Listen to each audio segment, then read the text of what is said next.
எனது அன்பு நேயர்களே வணக்கம். உலகெங்கும் வாழும் பாபு சயின்டிபிக் ஆஸ்ட்ராலஜி சேனலின் மகர ராசி என்பவர்களே, உங்களை இந்த வார ராசி பலன்களுக்கு அன்போடு வரவேற்கின்றேன். 2026 ஜனவரி 5 முதல் 11 வரை, தமிழில் மார்கழி 21 துவங்கி மார்கழி 27 வரை, இந்த 7 நாட்களுக்கான கிரகங்கள் தரக்கூடிய அனுகூலம் மற்றும் அனுகூலமற்ற நிலைகளிலும் எப்படி சீராக பயன்படுத்திக் கொள்வது என்பதை பற்றிய பதிவு முதல் 7-8 நிமிடங்களிலும், அதை தொடர்ந்து ஒவ்வொரு நாளும் திதி நட்சத்திரம் தரக்கூடிய சிறப்புகளை பற்றியும் பார்ப்போம். இந்த வாரத்தை பொறுத்தவரை மகர ராசி என்பர்களே, பொறுமை தேவை. 12ஆம் இடத்துல மிகப்பெரிய அற்புதங்கள் எல்லாம் இருக்கிறது. 12ஆம் இடத்தில் அற்புதம் எப்படி? அதுதான் போக நிலை என்று போட்டேன். ஏதேனும் ஒரு செலவு நிச்சயமாக காத்திருக்கும். மகரத்தை பொறுத்தவரை 12ஆம் இடத்துல இத்தனை கிரகங்கள் ஒன்றாக இணைந்து குருமங்கள யோகத்தில் இருக்கிறது. குரு பகவான் 6ஆம் இடத்திலே வக்ரகதியில இருக்கிறார். உங்களுடைய சுய ஜாதகத்திலே குரு வக்ரமாக இருக்கிறார் என்றால் மிகப்பெரிய அற்புதங்களை எல்லாம் நிச்சயமாக தருவதற்கான அதிகப்படியான வாய்ப்பு. ஒரு தந்திரத்தால் ஜாக்பாட் என்று சொன்னேன். காரணம் என்னவென்றால், ராசிக்கு முன்பின் இருக்கக்கூடிய அந்த கிரக நிலைகளின் அமைப்பை ஏதேனும் ஒரு தந்திரமோ ஒரு சூழ்ச்சியை செய்தாலும் கூட வெற்றியை பெற்று விடுவதற்கான வாய்ப்பு.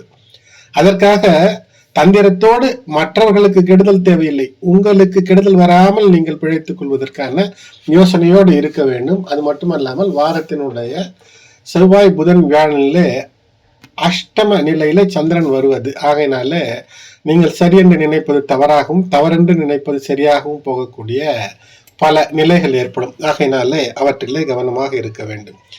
இந்த வாரத்தை பொறுத்தவரை அதிக உண்மை நன்மை தராது.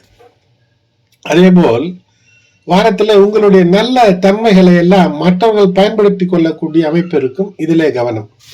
இந்த வாரம் பொறுமை என்பது மிக மிக முக்கியம். பொறுமை என்பது பெருமை சேர்க்கக்கூடிய வாய்ப்புகளை உங்களுக்கு ஏற்படுத்தி தரும். கடன் யார் கேட்டாலும் கொடுக்காதீர்கள். அதே போல் வாங்குவதற்கு கூட ஏற்றதாக இல்லை. இது ஒரு கம்பேக் வாரம்.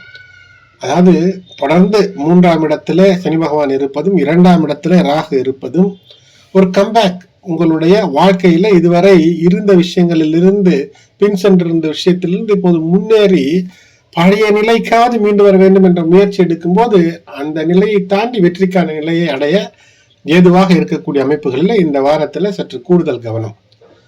சந்திரன் பெயர்ச்சி அடிப்படையில் தான் இந்த வார ராசிகளை கணித்து உங்களுக்கு தருகின்றேன். கோச்சாரத்தின் அடிப்படையில 7ஆம் இடத்திலே சந்திரன் திங்கள் மற்றும் செவ்வாய்க்கிழமை மதியம் 1 மணி வரை இருப்பார்.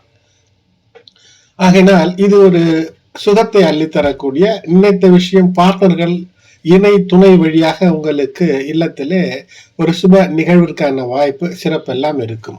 ஆனால் 7ஆம் இடத்துல சந்திரன் இருக்கும் போது நீங்கள் ஒரு விஷயத்திலே கவனமாக இருக்க வேண்டும். இந்த பாடி லாங்குவேஜ் என்பார்கள். உடல் மொழி பேசும்போது மொழி பேசுவோம், அதனோடு கூட உடலை வளைத்து நெளித்து வாயை முகத்தை சுளித்து கோணித்து பேசுவோம் அல்லவா? இவற்றிலே அடுத்தவர்கள் சற்று நம் மீது வருத்தப்படக்கூடிய அமைப்பு அல்லது அவர்களை ஏளனப்படுத்தக்கூடிய சூழ்நிலை எல்லாம் வந்துவிடும். அவற்றை நாம் தவிர்த்து கொள்ள வேண்டும். ஆகையினால் பாடி லாங்குவேஜில் சற்று கவனமாக இருப்பது மிக முக்கியம். உடல் மொழியில கவனம். வேலை சார்ந்த விஷயங்கள்ல அனுகூலங்கள் என்பது இருக்கும். திங்கள் செவ்வாய்க்கிழமைகளில் செவ்வாய் மதியத்திற்கு மேல் புதன் வியாழன் சந்திராஷ்டம நிலை ஏற்படுகிறது. ஆகையினால மன சஞ்சலம், சந்திராஷ்டமம் என்றால் என்ன? மன சஞ்சலம் இல்லாமல் நீங்கள் பார்த்து கொள்ள வேண்டும். வியாபாரம் போன்ற விஷயங்களில் ஏதேனும் புதிய விஷயங்களில் நீங்களாகவே சென்று சிக்கிக் கொள்ளாமல் இருக்க வேண்டும்.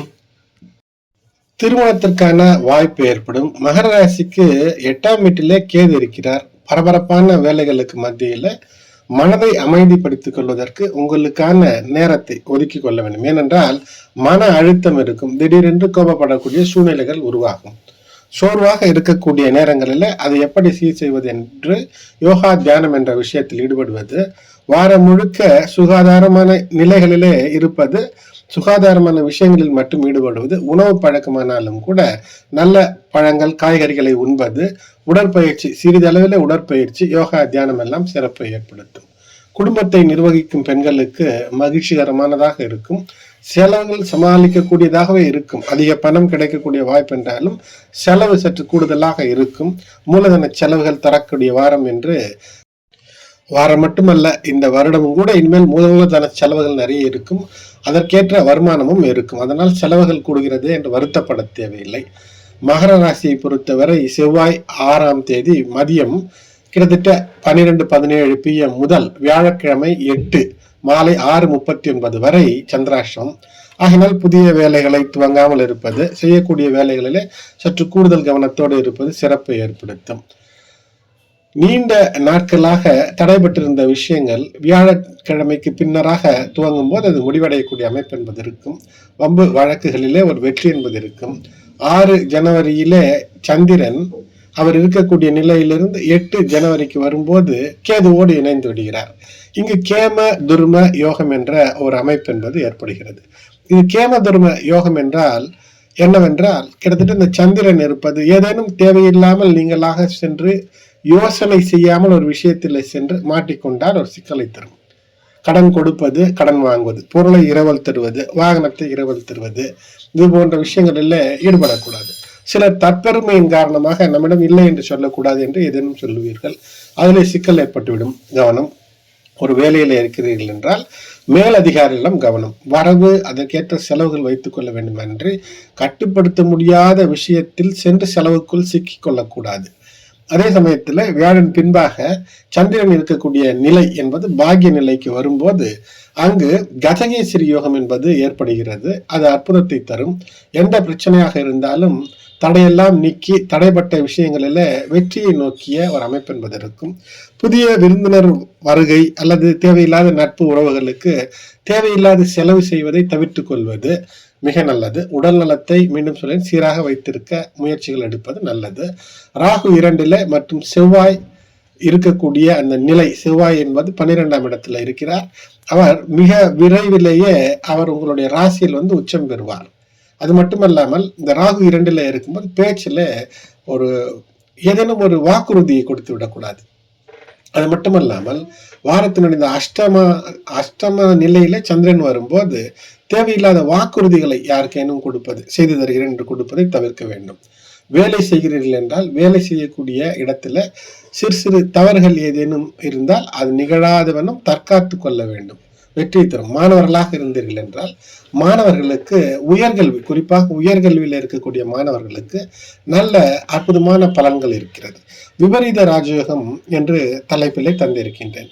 அதாவது இதுவரை எடுத்த முயற்சி, தடைப்பட்ட முயற்சி திடீரென்று ஒரு வெற்றி வருவதற்கான வாய்ப்பு என்பது இருக்கிறது. காரணம் 6, 8, 12 ஆகிய கிரகங்கள் உங்களுக்கு விபரீத ராஜயோகத்தினுடைய அமைப்பில் இருக்கிறது. ஆகினால் புதன் தரக்கூடிய விபரீத ராஜயோகம், அஷ்டமாதிபதி சூரியன் 12 அமர்ந்து புதனோடு இணைந்து தரக்கூடிய ராஜயோகம் உங்களுடைய ஒரு சிறிய யோசனை மிகப்பெரிய வெற்றியை எல்லாம் தந்து விடுவதற்கான வாய்ப்பு. அதே போல் குரு பகவான் 12ஆம் அதிபதி, அவர் 6ஆம் இடத்திலே வக்ரம் பெற்று, இப்படி புதன், சூரியன், குரு இவையெல்லாம் மிகப்பெரிய அற்புதத்தை உங்களுக்கு இந்த விபரீத ராஜயோகத்தில் தரும்.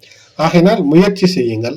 நிச்சயமாக முன்பு, அதாவது ஒரு 13 ஆண்டு காலத்திற்கு முன்பு இருந்த ஒரு நல்ல உயரிய நிலையை விட இப்போது அதிகப்படியான ஒரு நல்ல செழிப்பான ப்ராஸ்பரஸ், வெல்த்தி அண்ட் ப்ராஸ்பரஸ், செழிப்பும் சொத்தும் இருக்கக்கூடிய ஒரு அமைப்பிற்கு மாற்றத்தை மெதுமெதுவாக கட்டமைக்கக்கூடிய வாரங்களுள் இது ஒன்று.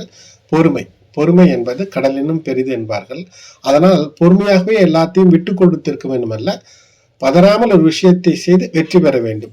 ஏனென்றால் தர்ம கர்மாதிபதிகள் இணைந்து இருக்கும்போது கடமையை செய்யும் போது மிகப்பெரிய லாபத்தை, நல்ல உயரத்தை அடையக்கூடிய அமைப்பை ஏற்படுத்தும். இஷ்டதெய்வ குலதெய்வ வழிபாடு நிச்சயம் உங்களை ஏற்றும். அன்பு நேயர்களே, இந்த வாரம் பொறுத்தவரை மார்கழி 21 முதல் மார்கழி 27 வரை, ஜனவரி 5 முதல் ஜனவரி 11 வரை, திங்கட்கிழமை விஸ்வாவசு வருடம் மார்கழி 21, ஜனவரி 5 9:56 AM வரை திருதியை, அதன் பின்னர் திருதியை, பூசம் நட்சத்திரம் 1:24 PM வரை, அதன் பிறகு ஆயில்யம். நாள் முழுவதும் சித்தயோகம். சீமந்தம், வளைகாப்பு, மாடு வாகனங்கள் வாங்க, குளியல், அதாவது ஒரு ஏதேனும் நோய் இருக்கிறது என்றால் அந்த நோய் தீர குளியல் செய்ய, புதிய தங்க நகை வாங்க, இவற்றுக்கெல்லாம் ஏற்ற நாளாக அமைகிறது. அடுத்தது செவ்வாய்க்கிழமை மார்கழி 22, ஜனவரி 6, 2026 8:01 AM வரை திருதியை, பின்னர் சதுர்த்தி. ஆயில்யம் நட்சத்திரம் 12:17 PM வரை, பிறகு மகம். நாள் முழுவதும் சித்தயோகம். சங்கடஹர சதுர்த்தி விநாயகர் வழிபாடு, நிலம் சார்ந்த பிரச்சனைகள் தீரும். செவ்வாய் மற்றும் சதுர்த்தி அன்று விநாயகர் வழிபாடு செய்யும் போது வம்பு வழக்கு நிலம் சார்ந்த விஷயத்தில் இருந்தால் அவை தீர அதிகப்படியான அருள் கிடைக்கும். அகத்தியர் பிறந்த நாள், சித்தர் வழிபாட்டிற்கு ஏற்ற நாள். திருமங்கை ஆழ்வார் வேடுவரி உற்சவம், ஸ்ரீரங்கம் உற்சவம். இதை கண்டு, அதாவது நேரிலே சென்று காண முடிந்தவர்கள் காணலாம், இல்லை என்றால் இந்த நாளிலே விஷ்ணுவை பெருமாளை மனதிலே நினைப்பது என்பது சிறப்புகளை ஏற்படுத்தும். அடுத்து புதன்கிழமை மார்கழி 23 ஜனவரி 7 6:52 AM வரை சதுர்த்தி, பின்னர் 6:33 மறுநாள் AM வரை பஞ்சமி. இந்த நாள், இந்த பஞ்சமி முடிந்து சஷ்டி துவங்குகிறது. ஆகினாலே இந்த நாளை பொறுத்தவரை 3 திதிகள் ஒன்றாக கூடுகிறது. அதாவது சதுர்த்தி, பஞ்சமி, சஷ்டி. மகம் நட்சத்திரம் 11:56 AM வரை, பிறகு பூரம் நட்சத்திரம். இன்று புதன் பஞ்சமி இணைவு மற்றும் 3 திதிகள் கூடுவது இந்த நாள் அவமாகும். இந்த நாளில செய்யக்கூடிய தான தர்மங்களுக்கு பல சிறப்புகள் பன்மடங்கு செய்தது போன்ற ஒரு அருள் உங்களுக்கு கிடைக்கும். எல்லா விதமான ஹோமங்களும் செய்வதற்கு ஏற்ற நாள். நாள் முழுவதும் சித்த அமிர்த யோகமாக அமைகிறது.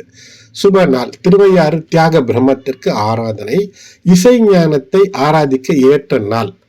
அடுத்தது வியாழக்கிழமை மார்கழி 24 ஜனவரி 8 சஷ்டி, முழு நாளும் சஷ்டி. பூரம் நட்சத்திரம் 12:24 PM வரை, பிறகு உத்திரம். திரிதின ஸ்பிருக், ஒரு திதி 3 நாட்கள் இருக்கிறது. தான தர்மங்களுக்கு இந்நாளும் ஏற்ற நாள். பகல் 12:24 வரை சித்த யோகம், பின்னர் மரண யோகம். முருகன் வழிபாடு சஷ்டி. ஆழ்வார் மோட்சம், அறிந்து அறியாமல் செய்த பாவங்களை போக்கக்கூடிய நாளாக இருக்கும். இந்த நாளிலே பெருமாள் வழிபாடு. திருவாய் மொழி திருநாள் சாற்று முறை. சொர்க்க வாயில் இன்ற நாளிலே அடைக்கப்படும். மாடு வாங்க, பெயர் பலகை, ஏதேனும் ஒரு நிறுவனம் துவங்குகிறீர்கள் என்றால் பெயர் பலகை வைக்க ஏற்ற நாளாக இந்த நாள் இருக்கிறது. அடுத்தது வெள்ளிக்கிழமை. விஸ்வாவசு வருடம் மார்கழி 25 ஜனவரி 9 7:05 வரை, காலை 7:05 வரை சஷ்டி, பின்னர் சப்தமி. உத்திரம் நட்சத்திரம் 1:40 PM வரை, பிறகு ஹஸ்தம். நாள் முழுவதும் சித்த அமிர்த யோகம். நல்ல காரியங்கள் செய்ய இந்த நாள் முழு சுப நாளாக இருக்கிறது. புஷ்ய மாதம் என்று தெலுங்கிலே சொல்வார்கள். நல்ல காரியங்கள் செய்யலாம். திருமணம் சார்ந்த விஷயங்கள் துவங்குவதற்கு ஏற்ற நாளாக அமைகிறது. சீமந்தம், வளைகாப்பு, வித்யாரம்பம், சோறுட்ட, நகை வாங்க, பயணங்கள் செய்ய ஏற்ற நாள். பெருமாள் கோயில்களுக்கு, அந்த கோயில்களில் பார்த்தீர்கள் என்றால் இன்று 1000 பாசுரங்களை, மீதமுள்ள 1000 பாசுரங்கள், பகல் 10 ராப்பத்தில் 3000 பாசுரங்கள் படிக்கப்பட்டிருக்கும். மீதமுள்ள 1000 பாசுரங்கள் படிக்கப்பட்டு இயற்பா சாற்றுமுறை என்று இந்த நாளிலே சொல்வார்கள். இந்த நாளிற்கு மேலும் ஒரு சிறப்பு, தில ஹோமங்கள், தில தர்ப்பணங்கள் செய்ய ஏற்ற நாளாக அமைகிறது. அடுத்தது சனிக்கிழமை மார்கழி 26 ஜனவரி 10 2026 8:24 AM வரை சப்தமி, அதன் பின்னர் அஷ்டமி. ஹஸ்தம் நட்சத்திரம் 3:39 PM வரை, பிறகு சித்திரை. நாள் முழுவதும் மரண யோகம். சுபகாரியங்களை தவிர்க்க இந்த நாள். சுபகாரியங்கள் செய்தால் நன்மைகள் ஏற்பட வாய்ப்பில்லை. அஷ்டகா என்று பஞ்சாங்கங்களிலே இந்த நாளுக்கு போட்டிருக்கும். அதனால் சிரார்த்தங்கள் செய்யலாம். காலாஷ்டமி, தில ஹோமங்கள், சில தர்ப்பணங்கள் செய்ய ஏற்ற நாள். மேலும் பிரம்மஹர்த்தி தோஷம் விலகுவதற்கு தேவாஷ்டமி என்ற இந்த நாளில சிவனுக்கு பகல் முழுவதும் விரதம் இருந்து பசு நெய் மட்டும் சிறிதளவாவது உண்டு அடுத்த நாள் காலை பாரணை செய்து அந்த விரதத்தை முடிப்பது என்பது பிரம்மஹத்தி தோஷம் விலகும். அடுத்தது ஞாயிற்றுக்கிழமை மார்கழி 27 ஜனவரி 11 10:20 AM வரை அஷ்டமி, அதன் பின்னர் நவமி. சித்திரை நட்சத்திரம் 6:12 PM வரை, பிறகு சுவாதி. நாள் முழுவதும் சித்த யோகம். கர்ப்போட்ட முடிவு நாள். கூடாரை வள்ளி. இந்த கூடாரை வள்ளி என்றால் என்னவென்றால், நாம் ஆண்டாளை பற்றி அறிந்திருப்போம். கூடாரை வள்ளி என்பது பெருமாள் கோயில்களிலே மார்கழி மாதம் 27ஆம் நாள் கொண்டாடக்கூடிய ஒரு சிறப்பு. இந்த நாள் கூடாரை வெல்லும் கோவிந்தா என்று பாடக்கூடிய அற்புதத்திலே ஒரு மிக சிறந்த நாள். இந்த நாளில் சர்க்கரை பொங்கல், அக்கார அடிசல் என்பார்கள். இந்த அக்கார அடிசல் பெயர் சொன்னாலே வாயில் எச்சில் ஊறும், அப்படி ஒரு செய்முறை. மூட நெய் பெய்து முழங்கை வழிவார என்று நெய் அந்த அளவிற்கு விட வேண்டுமா. அப்படியே பொங்கல் சக்கரை பொங்கல் கையில் எடுத்தால் அந்த நெய் சொட்டி முழங்கை வரை கீழே முட்டி வழியாக சொட்டுமாம். அப்படி ஒரு சர்க்கரை பொங்கலை செய்து அக்காராடிசில் செய்து வழிபடக்கூடிய நாளாக இந்த நாள் அமைகிறது. கர்ப்போட்டம் முடியக்கூடிய நாள் அன்வஷ்டகா. எனது அன்பு நேயர்களே, இந்த பதிவு உங்களுக்கு பலனுள்ளதாக இருக்கிறது என்றால் லைக் செய்யுங்கள். மற்ற உங்களுடைய உற்றார் உறவினர் நண்பர்களுக்கும் ஷேர் செய்யுங்கள். இதுவரை சப்ஸ்கிரைப் செய்யாத நண்பர்கள் சப்ஸ்கிரைப் செய்து பெல் பட்டன் அழுத்தி தொடர்ந்து இணைந்து ஆதரவு தர அன்போடு வேண்டுகிறேன். நன்றி.